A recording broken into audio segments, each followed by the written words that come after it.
টাকা থাকার পরেও হজ ফরজ হয়েছে কয়েক বছর আগে, কিন্তু দেখা গেছে যে ঘুরতে ঘুরতে হজটা করা হচ্ছে না। এই অর্থনৈতিক যে একটা কুরবানি, এটার করার ক্ষেত্রে আমরা যথেষ্ট অনীহা রয়েছে, যথেষ্ট পিছনে আমরা হচ্ছি। এই জন্য আপনাকে আমাকে খেয়াল রাখতে হবে, হজ একটি অর্থনৈতিক কুরবানি। এই ত্যাগটা দেওয়ার মতো মন মানসিকতা থাকতে হবে যে এত টাকা নিয়ে আমি দিব না, এই ধরনের চিন্তা করার কোনো সুযোগ নাই। আল্লাহ সুবহানাহু ওয়া তাআলা কোরআনুল কারীমে স্পষ্ট করে সূরা হজ্জে উল্লেখ করেছেন, ওয়ালিল্লাহি আলান নাসি হিজ্জুল বাইতি মান ইসতাতা ইলাইহি সাবিলা। যাদের কাছে আল্লাহর ঘর জিয়ারত করার মতো, হজ করার মতো অর্থ থাকবে, অর্থ করি তার হাতে ক্যাপিটাল যদি জমা হয়, তাহলে ওই ব্যক্তির উপরে হজ করা ফরজ। সুবহানাল্লাহ, হজ করা কি ফরজ। তাহলে সুতরাং যে আল্লাহ সুবহানাহু ওয়া তাআলা যে হজ ফরজ করে দিয়েছেন, এই ব্যাপারে আমাদেরকে একটা মানসিকভাবে সিদ্ধান্ত নিতে হবে। এই শিক্ষা থেকে, আজকের আলোচনা থেকে শিক্ষা গ্রহণ করতে হবে, হজ আমাদের একটা অর্থনৈতিক কুরবানি, টাকা পয়সার একটা কুরবানি হচ্ছে হজ করার মাধ্যমে। যেটা থেকে আপনি কিছু পাইলেন কি পাইলেন না, এটা দেখার বিষয় নয়, কিন্তু মহান রবের কি হবে সন্তুষ্ট অর্জন করবে। নবী সাল্লাল্লাহু আলাইহি ওয়াসাল্লাম বলেন, আল উমরাতু ইলা উমরাতি কাফফারাতুল লিমা বাইনাহুমা ওয়াল হাজ্জু মাবরুর লাইসা লাহু ইল্লাল জাযাউল জান্নাহ। সুবহানাল্লাহ। নবী সাল্লাল্লাহু আলাইহি ওয়াসাল্লাম বলেন যে আল উমরাতু ইলা উমরা, এক উমরা থেকে আরেক উমরা পর্যন্ত কোনো মানুষ যদি উমরা আদায় করে, কাফফারাতুল লিমা বাইনাহুমা, আর মাঝখানে যত অপরাধ হবে সব অপরাধগুলোকে আল্লাহ সুবহানাহু ওয়া তাআলা ক্ষমা করে দিবেন। সুবহানাল্লাহ। জি, সম্মানিত উপস্থিতি, আমরা কথাগুলো মনোযোগ সহকারে শুনি। এবার আসুন, ওয়াল হজ্জু মাবরুর, যেই ব্যক্তির আমলনামা হজ্জে মাবরুর থাকবে, আল্লাহ সুবহানাহু ওয়া তাআলা তার আমলনামা গুনাহ ক্ষমা করে দিবেন, ইল্লাল জাযাউল জান্নাহ। নবী সাল্লাল্লাহু আলাইহি ওয়াসাল্লাম বলেন, কোন মানুষ হজ্জে মাবরুর করেছে সে জান্নাতে চলে যাবে। সুবহানাল্লাহ। ওটা কোথায় চলে যাবে? জান্নাতে চলে যাবে। মাত্র কিছু টাকা, যার কাছে টাকা আছে 4 লক্ষ 5 লক্ষ টাকা, কোনো টাকাই না, শুধু এই টাকাটা যদি খালেস নিয়তে খরচ করে কুরবানি করে, আল্লাহ রাস্তায় কুরবানি করে দেয়, কুরবানি করে দিয়ে হজটা যদি আদায় করে ফেলে, আল্লাহ নবী সাল্লাল্লাহু আলাইহি ওয়াসাল্লাম বলেন, ইল্লা জাযাউল জান্নাহ, এই ব্যক্তি সোজা জান্নাতে চলে যাবে। ও টাকাওয়ালা, ও পয়সাওয়ালা, টাকা হইল, কোটি টাকার মালিক হইলা, কিন্তু হজটা আদায় করতে পারবা না, তোমার মতো টাকাওয়ালা ওরা কপাল, ওরা কপাল, ওরা কপাল। আজ যান কাল যান বলে বলে বছর হয়েছে, জীবন চলে যায়, শেষ হয়ে যায়, শেষ বয়স হস্তা করার সুযোগ হয় না। কখনো মেয়ে বিয়ের বাহানা, কখনো ছেলেকে বিয়ের বাহানা, কালবা অন্য একটি বাহানার সামনে চলে আসে, পরশুদিন অসুস্থতার বাহানা দিয়ে বিভিন্ন কিছু করে আল্লাহ অনেক বান্দা অস্পরস হওয়ার পরও আদায় করতে পারল না।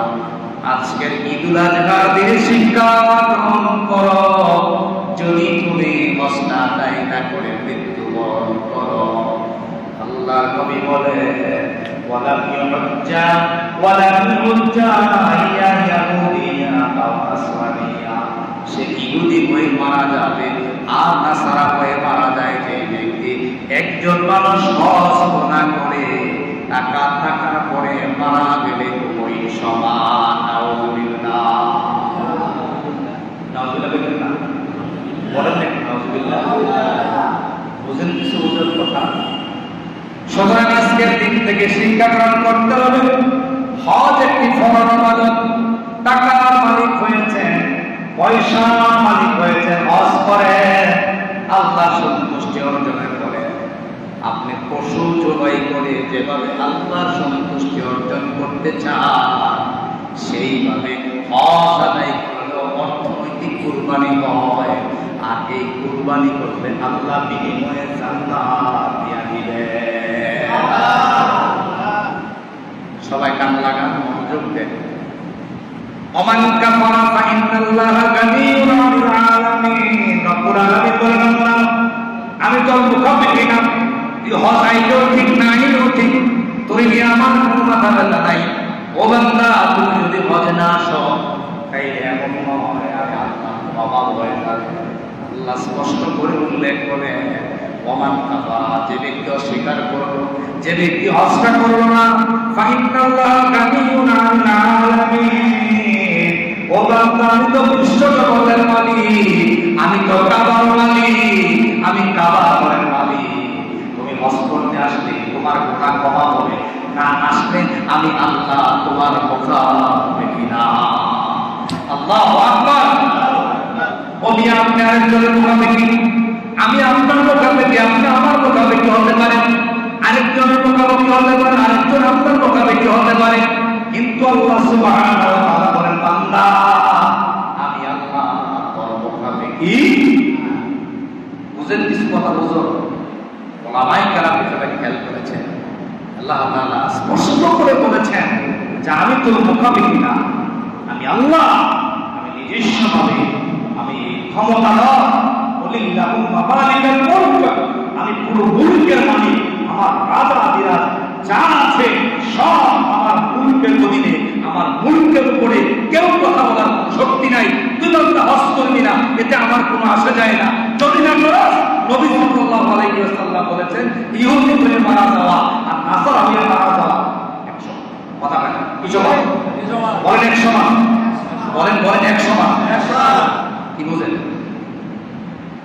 আজকের শিক্ষা, যাদের উপর হজ ফরজ হয়েছে, সিদ্ধান্ত নেন হজ করবেন। বলেন আমিন। হজ করার টাকা নাই, কিছু টাকা আছে, উমরাটা করতে পারবেন, নিয়ত করেন উমরা করে নেবেন। বলেন আমিন। মনের খবর জানেন কে? জোরে কর, মনের খবর জানেন কে? এজন্য প্রথম শিক্ষা আজকের দিনের হজ যাদের উপর ফরজ হয়েছে, হজ আদায় করে রাখবে। এটা একটা অর্থনৈতিক কুরবানি। বলেন আমার সাথে, অর্থনৈতিক কুরবানি। এই কুরবানিটা দিতে হবে। আপনি এই কুরবানি যেভাবে দিচ্ছেন, সামাজিক কারণে হোক, ব্যক্তিগত কারণে হোক, পারিবারিক কারণে হোক দিচ্ছেন, এখানেও তাকওয়ার দরকার। একটু আলোচনা আসবে। ঠিক তদ্রুপ আপনি যদি অর্থনৈতিকভাবে, ফিনান্সিয়াল ভাবে কুরবানিটা না করেন, তাকওয়া আপনার না থাকে, আপনার সেখানে আটকে দেওয়া লাগতে পারে। এরপরে আসেন, হজ্জে আমরা যারা যাব, সেখানে মিনার অন্তরে আমরা শয়তানকে, আমরা সেখানে যারা গিয়েছে তারা সেখানে পাথর নিক্ষেপ করেছে। যদি কথাটা কত জমা করেছি আমি, এই জমা কতদিন কি নিক্ষেপ করবে? আমার দিকে সকলে তাকান প্লিজ, আমার দিকে সকলে তাকান। কে আসলো কে গেল এটা আপনার দেখার বিষয় নয়। যদি আপনার আলোচনা ছেড়ে দেন, আপনার কাছ থেকে আলোচনা ছুটে গেল। এজন্য মনোযোগ দেন 100% আমার দিকে। আমি গত জুমায়, কালকে গতদিন বলেছি, হজ করতে গিয়েছেন, পাথর নিক্ষেপ করেছেন, কাকে? সবাই বলেন, জোরে বলেন কাকে? মানে কি শয়তানের সাথে আমাদের কোনো আপোষ নাই? জোরে বলেন, শয়তানের সাথে কোনো আমাদের আপোষ নাই। হজ থেকে শিক্ষা গ্রহণ করো, সন্তান, তুমি পাথর নিক্ষেপ করেছো শয়তানকে, এর মানে হচ্ছে দুনিয়ার চলাকে বাকে ঘুরে ঘুরে অনেক শয়তান বসবাস করে নাকি করে না? আমার কাছে মনে হচ্ছে আপনারা যথেষ্ট অমনোযোগী। আলোচনাকে রেখে দিব তাহলে এত অবকাশ করছেন যে ওটা বসে করছেন কেন? আপনারা বসেন। ব্যক্তিগত তবিয়ত, আমি এইভাবে কথা বলতে পারি না।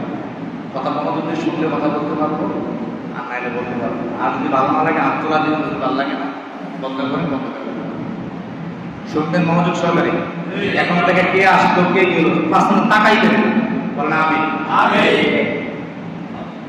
জীবনে চলার আগে অনেক শয়তান বসবাস করে নাকি করে না? শয়তানের লগে আপনারা দেখা হয়েছে, ওলামায়ে কেরাম আছে। আল্লাহ কি বলেছেন? আল্লাহর বক্তব্য হচ্ছে আদরফুল মুবিন, আল্লাহ বলেছেন শয়তান তোমাদের স্পষ্ট শত্রু।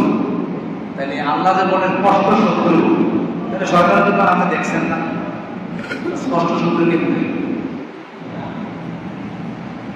ঈদের নামাজে বলা হয়েছে এই শয়তান ছিলেন, শয়তান একটু ছিলেন, বুদ্ধি করে দিই মধ্যে ব্যবস্থা না করে দিই, এখনো শয়তানের চিন্তা লাইবেন। ঈদের নামাজে বলা হয়েছে পরম্পরা জানাচ্ছেন, আসরের নামাজ পড়বেন পরম্পরা জানাইছেন, মাগরিবের নামাজ পড়বেন পরম্পরা জানাইছেন। অমিয়া শিক্ষাগুলো মনোযোগ সহকারে শোনেন, এটা ওয়াজ নয়, এটা শিক্ষাগুলো উপস্থাপন করছে। এখানে আসার পরে একজনের গায়ে আপনি গেলেন স্মরণ করা সারাকা, আপনি বলেন সাকাইতাম না, নামাজের 5 মিনিট বাকি আছে। সে বলল নামাজ তো বাঁচতে কম লাগবে, আসলে নামাইলে কি হয়েছে, মাগরিবের সময় নামাজ আদায় করে লাস। এইভাবে একটা হাওয়া দিব আপনার, এইভাবে একটা দুর্ঘটনা দিব, দেখবেন যে মুহূর্তের ভিতরে আপনি তার পালায় পড়ে গেছেন, পালায় পড়ার পরে একটু পরে আপনার আসরের নামাজের কথা পড়ে গেছেন। এমন ঘটনা নিজেদের জীবনে ঘটে না কি ঘটে না? ঘটে কিনা বলেন?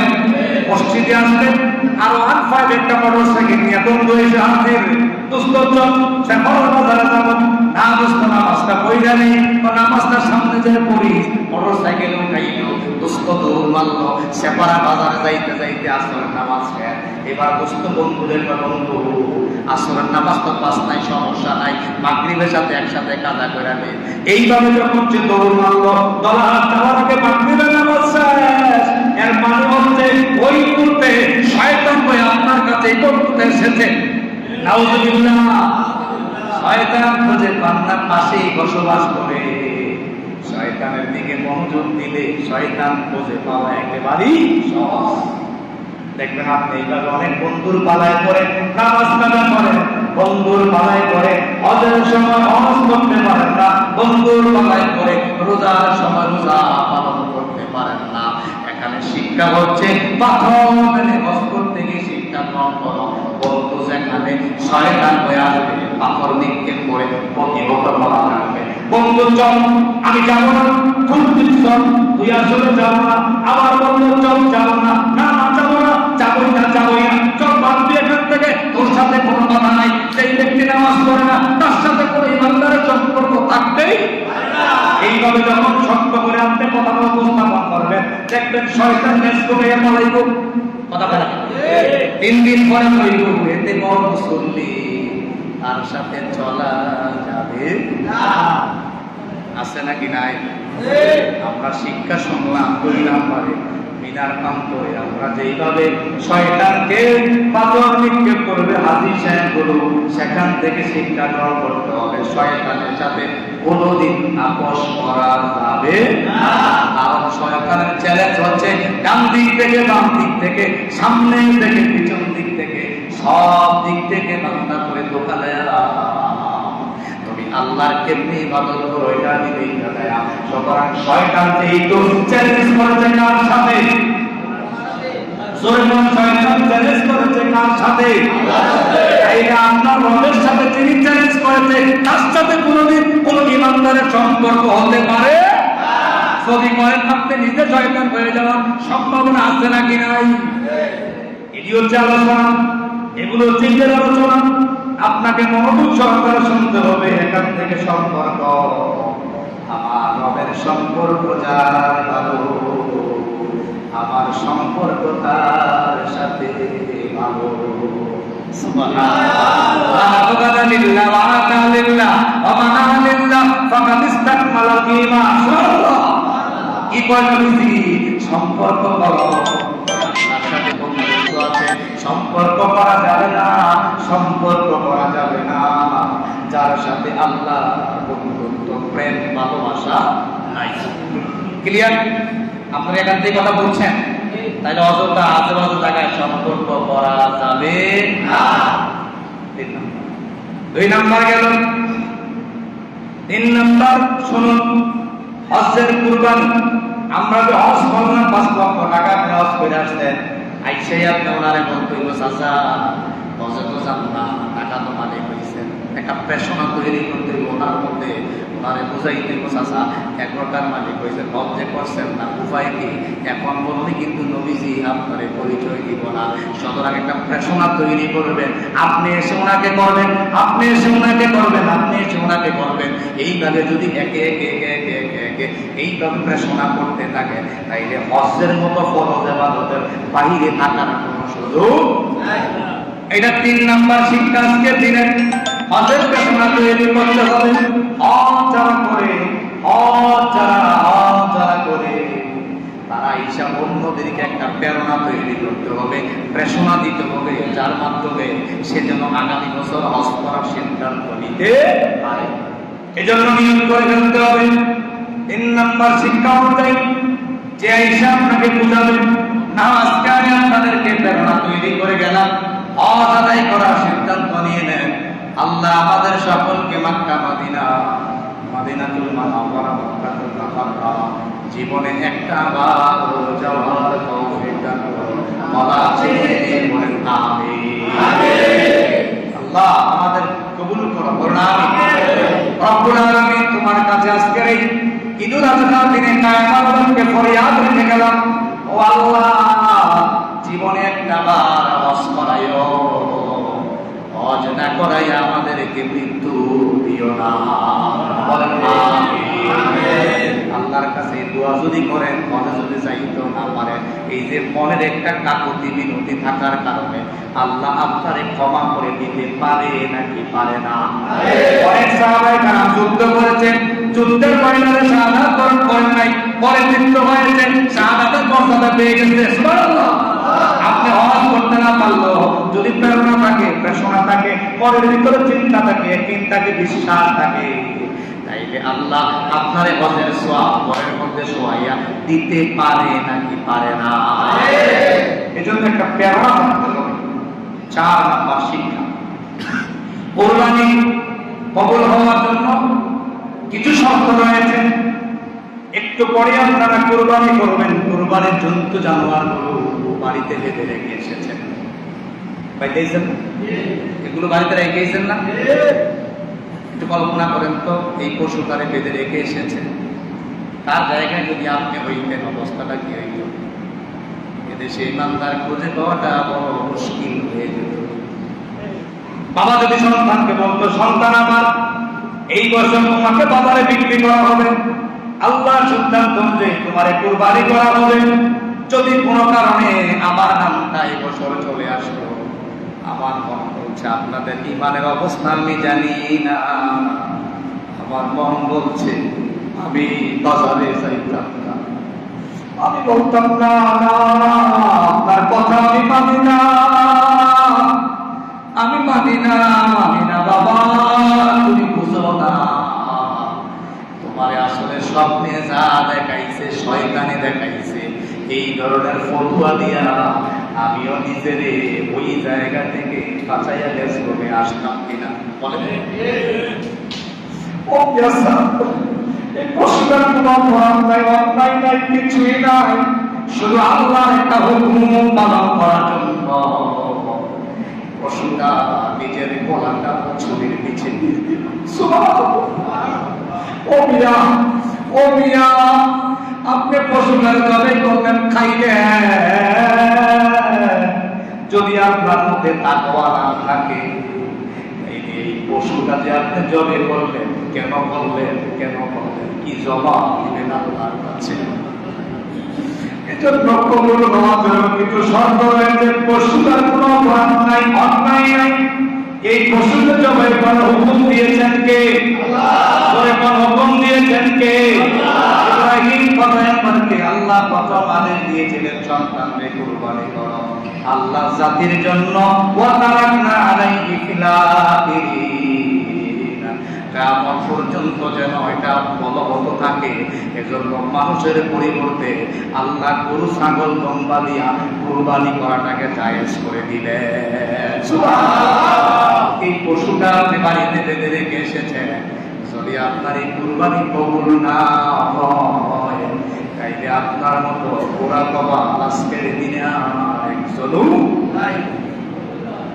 এজন্য বাবা থাপড়াতে পারবেন, কপালে আঘাত করতে পারবেন, কপালের পরিবর্তন হবে না। এখনো যেই দুজন জামাতাকে জয় করে নাই, সিদ্ধান্ত নেন। এক নম্বরে আপনাকে ইখলাস এবং নিয়তের বিশুদ্ধতা আনতে হবে। নিয়তের মধ্যে কোনো নফলা রাখা যাবে না।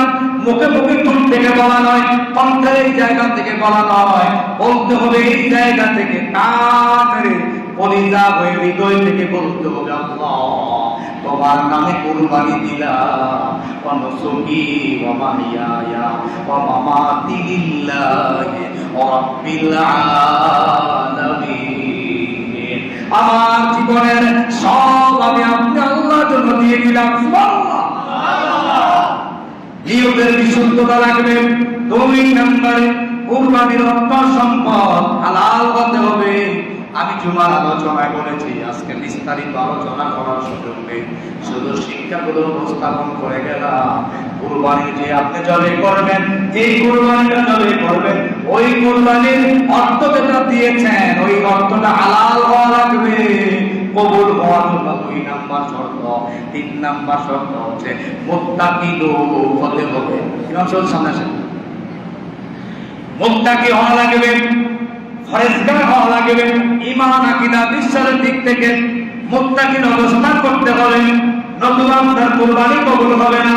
কুরবানি কবুল হওয়ার শর্ত 3টি, বলেন কয়টি?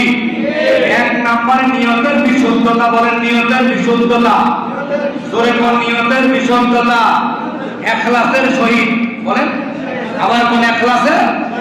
2 নম্বরে কুরবানির অর্থ হালাল হওয়া লাগবে। 2 নম্বরে কুরবানির অর্থ কি হওয়া লাগবে? এবার আপনার কুরবানির অর্থ কোন জায়গা থেকে আনছে, কোন মামলার টাকা, এটা আপনি ভালো জানেন, পৃথিবীর কেউ জানে না।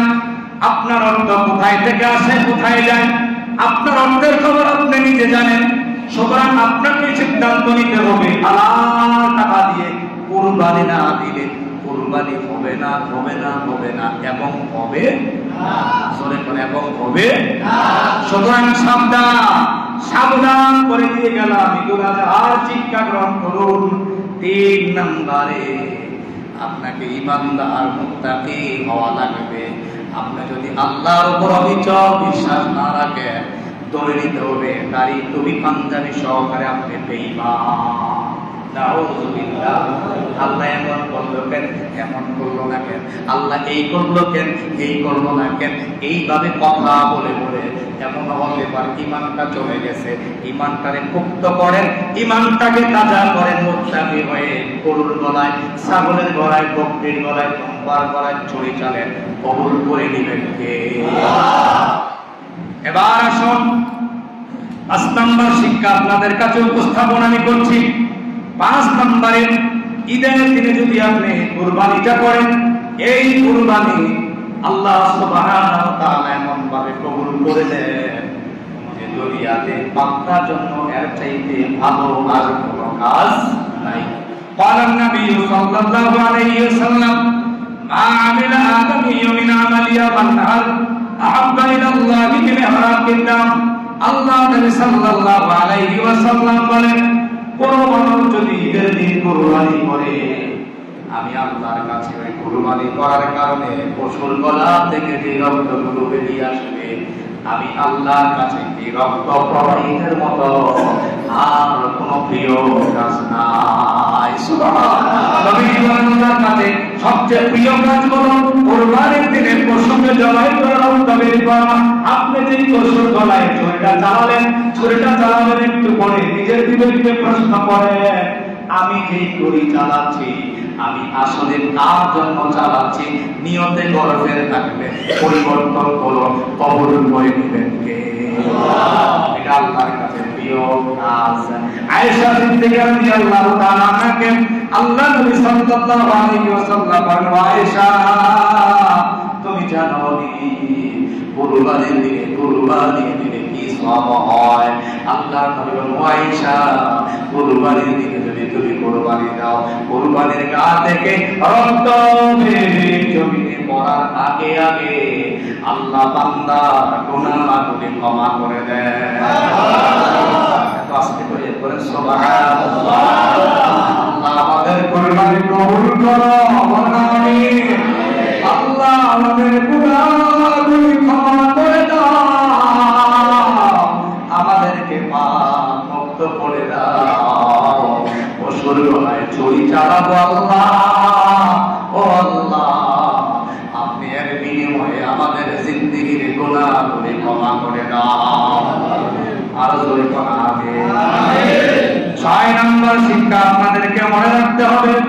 তাকওয়া অবলম্বন করা।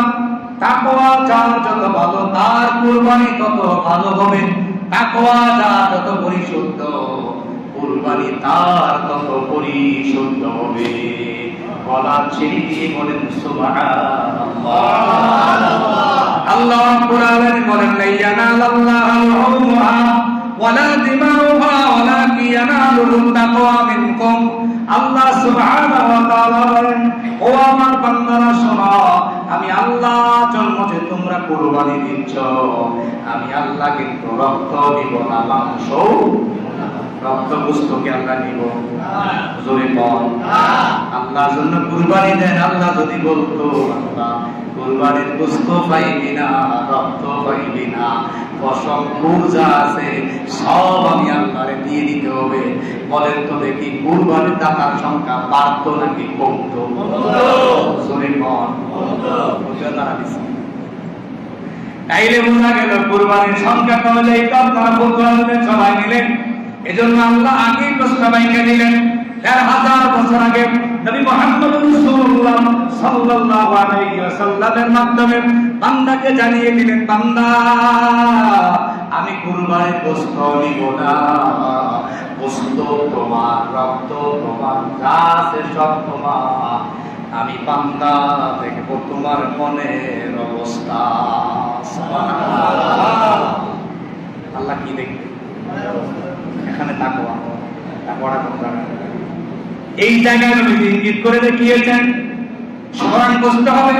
তাকওয়া যার যত ভালো তার কুরবানি তত ভালো, তাকওয়া যার যত দুর্বল তার কুরবানি তত দুর্বল। তাকওয়ার সাথে কুরবানির সম্পর্ক, এজন্য মেহেরবানি করে তাকওয়াটা পরিশুদ্ধ করে নেন। এটা আপনার আমার দায়িত্ব এবং কাজ। ওয়ালাকিন ইয়ানালুহুত তাকওয়া মিনকুম। আল্লাহ সুবহানাহু ওয়া তাআলা বলেন, আমি তোমার অন্তর দেখব।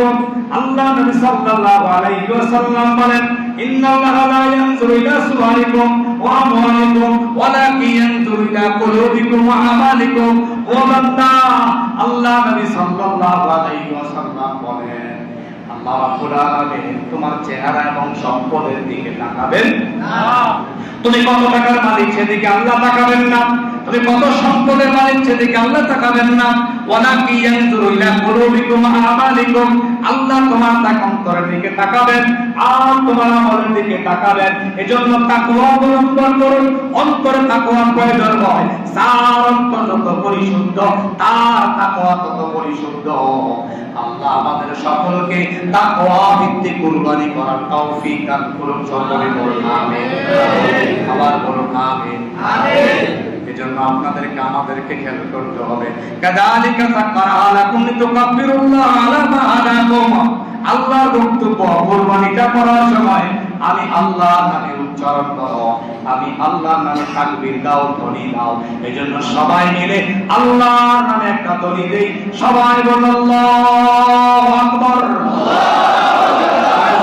কুরবানির গরুর পশুর মধ্যে ধরবেন, ততই গলা ছেড়ে দিয়ে বললেন, আল্লাহ পৃথিবীতে কেউ নাই, তোমার চাইতে বড় কেউ নাই, তুমি সবচেয়ে বড় বাদশা, তুমি সবচেয়ে বড়, তোমার চেয়ে বড় কেউ নাই, তুমি বড়, আমি আল্লাহ, আমি তুমি আল্লাহর কাছে আমার কায়ের মানবাকে পারতো না, তুমি বড়, তুমি বড়। আল্লাহু আকবার বলে চলে চালাইয়া দেন। আল্লাহু আকবার।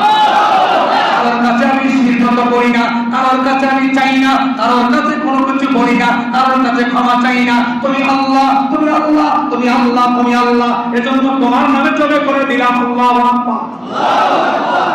মনের ভিতরে একটা প্রেরণা তৈরি করতে হবে।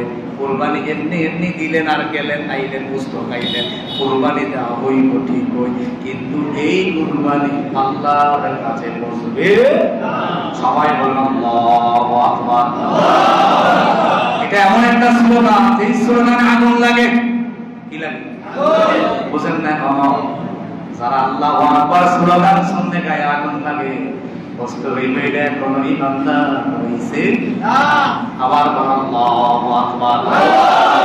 এটা আমাদের জীবন, এটা আমাদের মরণ, এটা আমাদের কথা না, এটা আমাদের, এটা আমাদের। আল্লাহু আকবার। আল্লাহ তুমি বড়, তুমি বড়, তুমি বড়, কেউ নাই। আমি কোন মাতাব্বরকে ভয় পাই না, তোমার রক্তচক্ষুকে আমি ভয় পাই না, তোমার এই প্রতিশোধ থেকে আমি ভয় পাই না, পৃথিবীর কাউকে ভয় পাই না। মুলকের মালিক তুমি আল্লাহ, কুলিল্লাহুম্মা মালিকাল মুলক, আমি আল্লাহ তোমারে ছাড়া কাউকে মানি না, কাউকে মানি না। তুমি আদেশ করেছো, কুরবানি করে দিলাম, তোমার নাম উচ্চারণ করলাম, আল্লাহু আকবার। আছেন আপনারা সকলে মসজিদে না গেছেন গা? আওয়াজে কমে গেল।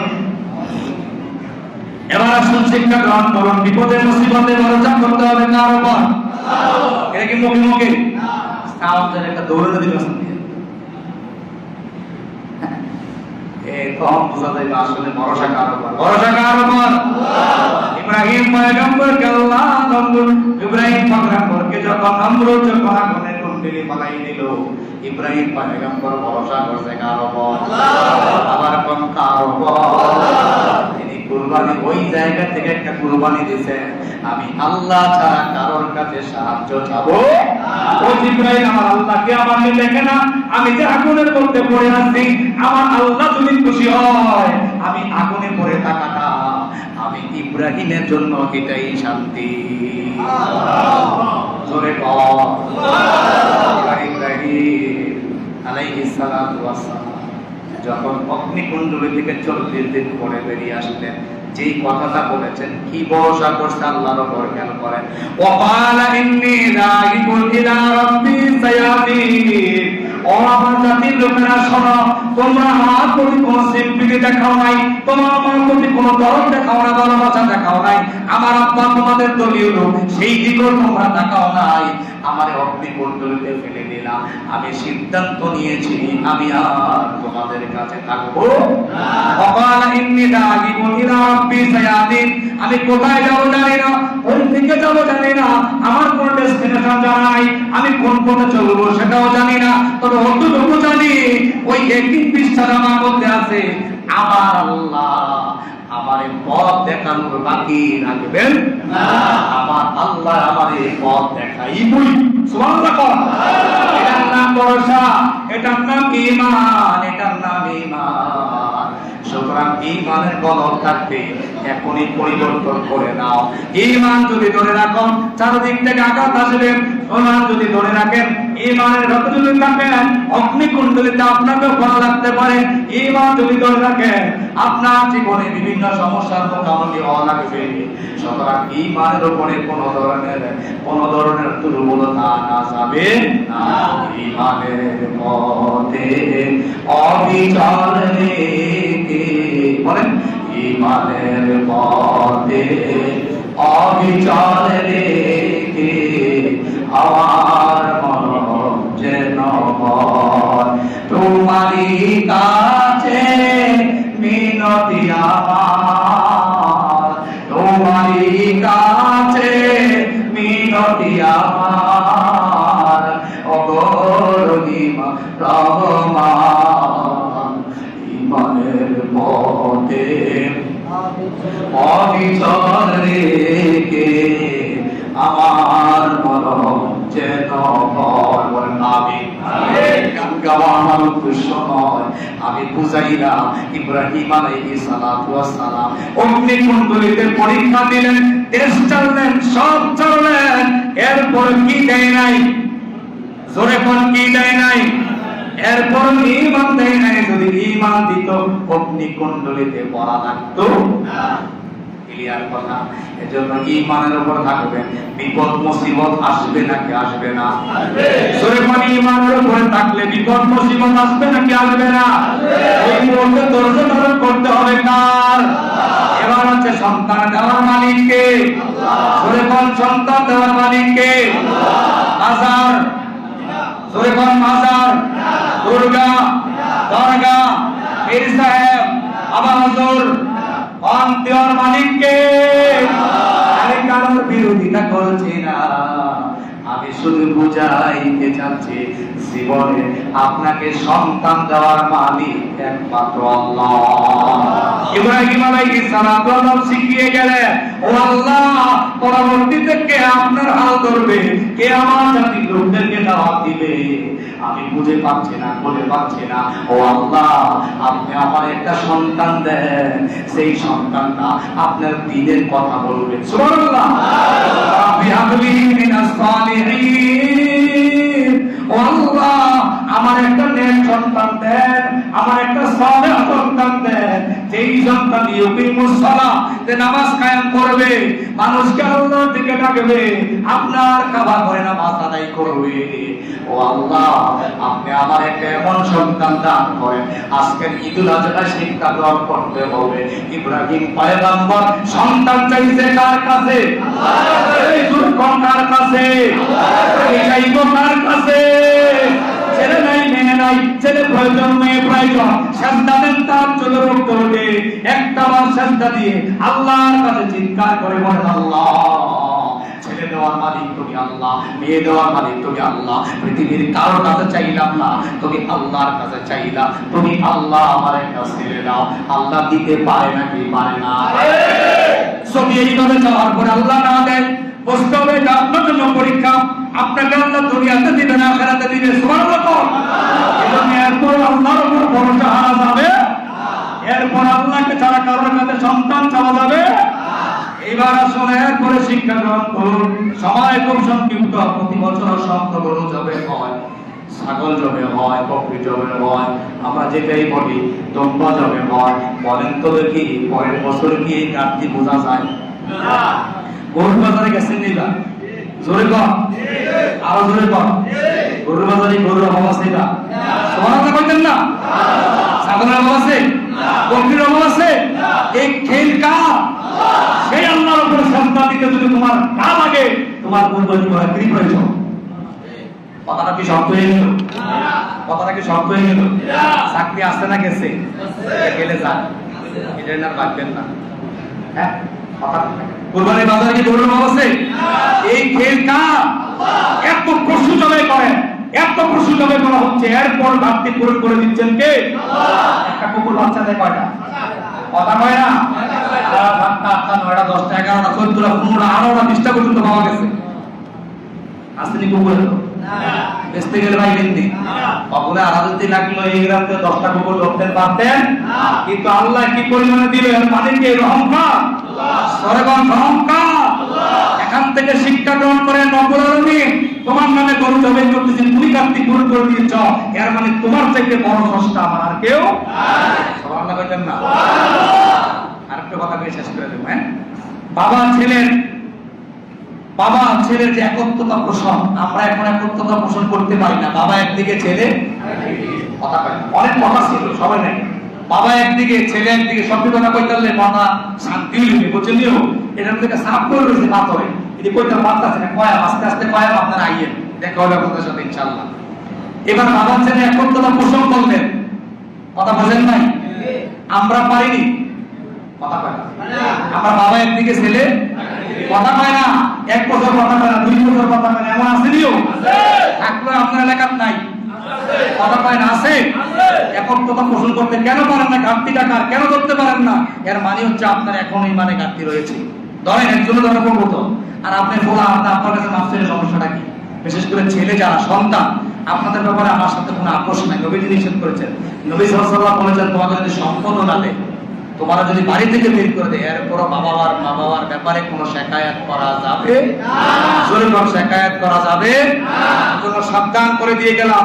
একত্বতা পোষণ করেছেন ইব্রাহিম পয়গম্বর, ইসমাঈল আলাইহিস সালাতু ওয়াস সালাম। আব্বাই যে কইছে উদাই, ক্বালা ইয়া বুনাইয়া ইন্নী আরা ফিল মানামি আন্নী আনবাউকা ফানজুর মাযা তারা। শুনে এগুলো বলতে বেরিয়েছে ক্বালা, এবার সন্তান কিছে, ও আব্বা আপনি দেরি করবেন না, ইয়া আবাতি ফাল মা তুমা সাতাজিদুনি ইনশাআল্লাহু মিনাস সাবিরিন। সুবহানাল্লাহ। আপনারা পেরেশানি করেন না, বিগত দিনে যারা ধৈর্যের পরীক্ষা দিয়েছে তাদের কাতারে আপনি আমাকে পাবেন। সুবহানাল্লাহ। বলতেন না সুবহানাল্লাহ বলে? এবার আসেন, কুরবানি হলো ধর্মশীল যারা, ধৈর্যশীল যারা, তাদের একটি পরীক্ষা। কুরবানির ধৈর্যশীলদের এটা কি? কথা বলা, ধৈর্যশীলদের এটা কি? 86 বছরের সন্তান, আবার দ্বিতীয় কাবা, 7 বছরের মাথায় কুরবানি। দেখি ধৈর্যের পরীক্ষা নয়, কথা কথা ধৈর্যের পরীক্ষা নয়। টাকা নাই, পয়সা নাই, অর্থ নাই, করি নাই, জোগাড় করতে হবে, ব্যবস্থা করতে হবে, ইমানের পরীক্ষা দিতে হবে, কত কিছু করতে হবে। এত কিছুর পরে আল্লাহ কুরবানি কবুল করবে, এর মানে হচ্ছে কি এটা ধৈর্যের পরীক্ষা। আর দ্বিতীয়ত শেষ করে দিচ্ছি আমি আলোচনা। এরপর আছেন পূর্ণ আত্মসমর্পণ করা। পূর্ণ আত্মসমর্পণ, ওয়াতাল্লাহু লিল জাবিন। সুবহানাল্লাহ। কি কইছে? ফালাম্মা আসলামা, কথা বলেন না, ওলামায়ে কেরাম এখানে আছেন। ফালাম্মা আসলামা, তারা দুজনেই সিদ্ধান্তে উপনীত হলো। এই ফালাম্মা আসলামা ওয়াতাল্লাহু লিল জাবিন। সুবহানাল্লাহ। ফালাম্মা আসলামা ওয়াতাল্লাহু লিল জাবিন, দুইজনের সিদ্ধান্ত উপনীত হলো। এই যে একটা আত্মসমর্পণ করা, অস্ত্র ফেলে দেওয়া, এর চাইতে উত্তম কাজ আর পৃথিবীতে একটাও। আমাদের দেশের অনেক মানুষ হইবেন আত্মসমর্পণ করতে চায় না, নিজের দুষ্টুটিকে স্বীকার করতে চায় না, নিজেকে মনে করে ভুলে উঠতে, আমি কোনো ভুলই করি নাই, আমি কোনো অপরাধই করি নাই। কিন্তু ইব্রাহিম পয়গম্বর, ইসমাঈল আলাইহিস সালাতু ওয়াস সালাম জাতির জন্য প্রমাণ করে গেলেন, আল্লাহ চেয়েছেন দেওয়ার ক্ষেত্রে কোনো দেরি করা যাবে না। এখন আমরা কিন্তু এটা করি না। আল্লাহ কাছে হজ করতে করি না, আল্লাহ কাছে নামাজ পড়তে করি না, আল্লাহ কাছে রোজা রাখতে রাখি না, আল্লাহ কাছে যাকাত দিতে দেই না। আছে নি? আল্লাহ যা কইছে তার উল্টা করে। আল্লাহ কইছে সুদ খাইছা বান্দা, আমরা মানুষ এখন সুদে টাকা লাগাই, পাল্লে আরেকজনে আওয়াজ করি, এটা জিয়ের টাকা, এটা বোনের টাকা, এটা ভাইয়ের টাকা। কথা বলেন আরে কথা কম না আসেনি? আমি হজ করেছি, আমি দিতাম না দেয়া, আমি ওমরা করেছি, আমি নামাজ পড়ি, আমি হজে দেখাই না। তবে বন্ধে বাতিজা, এই টেয়াটা কিন্তু আমার না, এই টেয়াটা কিন্তু আমার মাইয়া, আর মাইয়ার জামাইটা কিন্তু ফোনটা। যদি তো ওই টাকাটা যথাসময় না দেন, মাইয়াটা কিন্তু ভাবতে হইতাম, পারতাম না। আছে আর একটু সুন্দর করে কয়তাম, আমি তার মতো কইতারি না, আর আয়াতের কয়ে শোনাবো আপনাকে। হ্যাঁ, তাহলে আত্মসমর্পণ করা।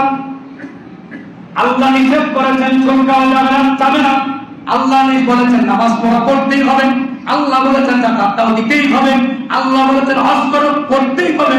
পুরো সে উপস্থাপন করা যাবে না, যাবে না। ক্লিয়ার কথা, মনে রাখতে হবে আল্লাহর সিদ্ধান্তের বাইরে কোনো সিদ্ধান্ত নেওয়া যাবে না। এটা কখনো ইমানদারের কাজ হতে পারে না। যদি কখনো সিদ্ধান্ত নেন, আপনি আলেম হন, আপনি মুহাদ্দিস হন, আপনি যাই হন না কেন, আপনি মুসল্লি হন, যেই হন না কেন, আল্লাহর সিদ্ধান্তের বাইরে যদি সিদ্ধান্ত নেন, বুঝতে হবে আপনার ঈমান কাটা গেছে। আপনার ঈমান কি গেছে? জোরে বল। এখান থেকে সিদ্ধান্ত নিতে হবে, এরপরে শিক্ষা গ্রহণ করতে হবে। আত্মত্যাগের অর্জন এখান থেকে নিতে হবে। কিভাবে ত্যাগ করতে হয়, ত্যাগ করার মতো কেমন মানসিকতা থাকতে হবে। আল্লাহ টাকাটা খেয়াল করছেন নি, আমি গোশত নেই না, আমি পশম নেই না, তোমার আত্মত্যাগটা আমি আল্লাহ দেখবো। বুঝতে হবে সেটা। আল্লাহ রাব্বুল আলামিন সূরা ইমরানের 92 নম্বর আয়াতে বলেন, লান তানালুল বিররা হাত্তা তুনফিকু মিম্মা তুহিব্বুন। ও বান্দা, আমার পথে যেটা দিবা, ভালোটা দিছে বান্দা। সুবহানাল্লাহ। এটা বলতাছে কে? আল্লাহ। এই জোরে বল, কে বলতেছে? আল্লাহ আমার পথে দিতে চাইছে, আমার পথে যে তুই দিবি, আমার পথে যে তুই খরচ করবি, তাইলে করার ক্ষেত্রে যেটারে বেশি ভালোবাসো সেটাই দিও, কম যেটা ভালোবাসো এটা আমার রাস্তায় দিও না। বলেন তো দেখি আল্লাহ কোনটা নেয়? ভালোবাসা কমটা না বেশিটা? জোরে কম, কম না বেশি? ভালোবাসা হবে হৃদয় জুড়ে, ভালোবাসা হবে বুঝার করে। যত বেশি ভালোবাসা থাকবে, তত বেশি পরিমাণে আল্লাহ রাস্তায় ভালোবাসা দেখানোর কারণে আল্লাহর ভালোবাসা তত বেশি পেয়ে যাবে। ক্লিয়ার মনে রাখতে হবে। এরপরে আসুন মৃত্যুর দুয়ারে দাঁড়িয়ে দিনের দাওয়াত। কোথায় দাঁড়িয়ে? জোরে বল, কিছু কোথায়? মৃত্যুর দুয়ারে দাঁড়িয়ে দিনের দাওয়াত। এর মানে হচ্ছে মৃত্যু সামনে এখনই মারা যাইবেন, এরপর দিনের দাওয়াতটা দিয়া মরণ লাগবো। সুবহানাল্লাহ বলেন না? এই পেছনে তারা কিন্তু আমাদের বলেন, আমি তো খেয়াল করছি অনেকক্ষণ ধরে, কম কর আপনারা, বেশি বেশি কর না। দিনের মৃত্যু এখন আপনার মৃত্যু হবে, বুঝতেছেন এটা, আপনি দেখতেছেন এখনই আপনার মারা হবে। এরপর ওই জায়গাতে দাঁড়িয়ে দিনের দাওয়াত দেওয়া যখন দিনের দেওয়া লাগবে, দিনের দাওয়াত কি দেওয়া। আর প্রমাণ হচ্ছে হাবিল কাবিল ঝগড়া করিল, কাবিল হাবিল দুইজনে মিলে একজন আরেকজনের বিয়ে করবো, কিন্তু সিদ্ধান্ত মানল না কাবিল। এবার কাবিল কি কইছিল মনে আছে না? কাবিল কইছিল ক্বালা লা আক্তুলান্নাকা, আমি তোমারে হত্যা করব। নাউযুবিল্লাহ বলেন না, কারে হত্যা করব? হাবিলকে। বলেন কারে? হাবিলকে হত্যা করার সিদ্ধান্ত নিল। ওই মুহূর্তে দাঁড়াইয়া হাবিল সিদ্ধান্ত নিল যে এখন মারাই যাব। কি যাব? এখন যেহেতু চলেই যাব, এখন যে আল্লাহর সান্নিধ্যে ধরা দিয়েই দেব, তাইলে আল্লাহর একটু ওয়াজ কইরা যাওয়া দরকার আছে নাকি না? এবার হাবিল ওয়াজ করে ক্বালা ইন্নামা ইয়াতাকাব্বারুল্লাহু মিনাল মুত্তাকিন। ও কাবিল শোনো, আল্লাহ মুত্তাকি ছাড়া তাদের দোয়া কবুল করে না। আল্লাহ তাদের দোয়াই কবুল করে, তাদের কুরবানি কবুল করে যারা মুত্তাকি। একটু পরে তার হত্যা করা হবে, এরপরে মৃত্যুর দোয়া দাঁড়িয়ে তিনি দিনের কথাটাকে বলিষ্ঠ কণ্ঠে প্রতিষ্ঠিত করতে বলে গেলেন। আল্লাহু আকবার। এর নাম ঈমান, এর নাম ঈমান। কথা আপোষ করে নাই, এখনই মৃত্যু, এখনই দাওয়াত, এর নাম ঈমান। এর নাম কি? ঈমান। লেজ গুলাইয়া আর এভাবে চিকন চিকন কথা কইয়া টিপ্পা হুজুরের বিরুদ্ধে ফতোয়া দিয়া ঈমানদার থাকা যাইতো না। এটা কঠিন কাজ। এটা কি কাজ? জোরে বল, কি কাজ? দুঃখ আনন্দ কষ্ট বিতরণের মাধ্যমে ভাগাভাগি করা। একটা খেলা দেখছেন, আজকের দিনে গরিব ধনী সবার ঘরে কষ্ট। আল্লাহু আকবার। কালকে কতদিন আমি একজন রিক্সা ড্রাইভারের সাথে উঠলাম, কথা বলতে বলতে সে এক পর্যায়ে বললো তার ভাষা আমি বলতেছি, আপনারা ফেস ধরেন না। হুজুর সেন করছেন নেই কি কাজ? বললাম কি? আল্লাহ দাবা করে সাইডা গেল করছেন কিটা এই কইতাছে আমারে সবার বড় বান্দা গোস্ত আমি কুরবানি দেই না, এর বড় আমার বড় 8 কেজি গোস্ত থাকে। সে চমৎকার করে ভাষার অবস্থাপন করলো। এই সবটা খেলকার আল্লাহ, সব খেলকার আল্লাহরে গোস্ত কিনা নাও খাইতে পারো, কুরবানির ঈদ আমি রাখছি বান্দা, তোরে এমন ব্যবস্থা করে দেন তুই যেন কয়েকদিন তোর গোস্ত খাইতে পারস। এই যে একটা ব্যাপার। এখন গরিব দরিদ্র আছেন, ফাকুলো তুমি খাও। আল্লাহ বলেন কি? তুমি জোরে বল, তুমি। এরপর আল্লাহ বলেন তুমি যে খাও এবং তোমার আশপাশে যা আত্মীয়স্বজন আছে, গরিব মিসকিন আছে, বা ইসাল ফাকির যারা ফকির আছে, দুস্থ আছে, তাদের কাছে তুমি কুরবানির গোশত দিয়ে দাও। দিবেন নি? জোরে বল। এটা আস্তে করে দিবেন না? দিবেন? আর সব গর্বে দিবেন না? আছে না? এমন জোরে বল। এই গোশত দেওয়া লাগবে নাকি লাগবে না? আজকে বাড়িতে যে গরু জবাই করার পরে প্রথমে একজন দায়িত্ব দিবেন, তুই আমরা এই বাড়ির আশেপাশে বই না কারা কারা কুরবানি দেয় না, সুবহানাল্লাহ। সব যে মরপুর করে দিবেন কে? পরিবারের মুখে হাসি করতে কার মুখে? সুবহানাল্লাহ বলেন না? এটা আল্লাহ নিজে বলেছেন, হাদিসে কুদসি এসেছে। ওদিকে যাওয়ার সময় নেই, এজন্য এই বিষয়টা আপনাদেরকে খেয়াল রাখতে হবে। পরিশেষে কুরবানির পশুটা জবাই করার আগে প্রত্যেকের মনের ভিতরে একটা প্রশ্ন আছে। রাগ হইছেন? একটু ব্যাখ্যা দিলে বুঝবেন। আমার মনের ভিতরে একটা প্রশ্ন আছে, আপনার মনের ভিতরে একটা প্রশ্ন আছে, অমুকের মনের ভিতরে একটা প্রশ্ন আছে। এই প্রশ্নটা কেউ জবাই করে ফেলেছেন আর কারোটা জীবিত আছে। এই প্রশ্নটা আপনারা পাপ করায়। আমার কথার সাথে আপনার একমত নেই? এই প্রশ্নটা আপনারা কি করায়? কথা বলে। এই প্রশ্নটা কি করায়? যে জিনা করে, কথা বলে কি করে? জোরে বল, কি করে? পরকীয়া জিনা নাই? এই পরকীয়া জিনা যে করে তার মধ্যে যদি পশুত্ব না থাকতো, তাইলে সে কি তার স্ত্রী হারাইয়া আরেকজনের বউর সাথে কখনো সম্পর্ক করতে পারতো? জোরে বল, পারতো? আর এই পশুটা যারা করায়, এজন্য তুমি কুরবানি দিবা জিনা নামক পশুটা তুমি তাকে জবাই করো। পারবেন ইনশাআল্লাহ? জোরে বল, পারবেন? যে সুদ খায় সে তো বুঝে আল্লাহুল বাইয়া ও হারামার রিবা, এটা চূড়ান্ত একটা অপরাধের কাজ, চরম একটা গুনাহের কাজ। যারা ব্যাখ্যা এসেছে আপন মায়ের সাথে জিনা করা সদৃশতম একটা গোনা হচ্ছে আপন মায়ের সাথে জিনা করা সুদের। এত বড় চরম গুনাহের কাজ যে করে তার ভিতরে একটা পশু লুকাইতে আছে। কি লুকাইতে আছে? এটাকে কি করতে হবে? জোরে বল। জি, আর কথা বাড়ানো যাবে না। এইভাবে পশু সবার ভিতরে লুকাইতে আছে। পরিশেষে আজকের দিনে কিছু বর্জনীয় যেগুলো করা যাবে না। 1 নম্বরে জিলহজ মাসের আজকের দিন এবং সামনে 3 দিন রোজা রাখা যাবে না। আজকের দিন সামনের জোরে কোন রোজা রাখা। 2 নাম্বার ঈদের সালাতের আগে কুরবানি করা যাবে না। এজন্য নামাজ শেষ হবে, খুতবা হবে, দোয়া হবে, বাড়িতে যাবেন, এরপর কুরবানি জবে করবেন। এরপরে আসেন যন্ত্র কুরবানির মলমূত্র ফালানো যাবে না। আপনি পরিবেশ নষ্ট করতে পারেন না। আপনার কুরবানির মলমূত্রগুলো আপনি যেখানে রাখলে সুবিধা হয় সেখানে রাখবেন, অন্যের জন্য কোনো ক্ষতি না হয় সেদিকে খেয়াল রাখা। কুরবানির পশু নারী পুরী উৎকৃষ্ট বর্জ্য যেখানে সেখানে ফেলে না রাখা। অনেক সময় দেখা গেছে আমরা অনেক দেখছি সিংলইয়া পুকুরে তো উঠায় আসেনিও, জোরে করে আসেনি। বলে আমরা ইয়া কই ইদানি পেটের ভিতরে থাকে বুড়ি, এই বুড়ি নিয়া ওই পরিষ্কার করতে পারে না, ডিম মেরে ফেলাই দিছে, পুকুরে পাইছে সারা রাস্তা ধরে গেছে। আসেনি? এগুলো করা যাবে না। এটা জায়গা মতো যেভাবে রাখলে সুন্দর সেভাবে রাখতে হবে, যেখানে সেখানে ফেলে রাখবেন না।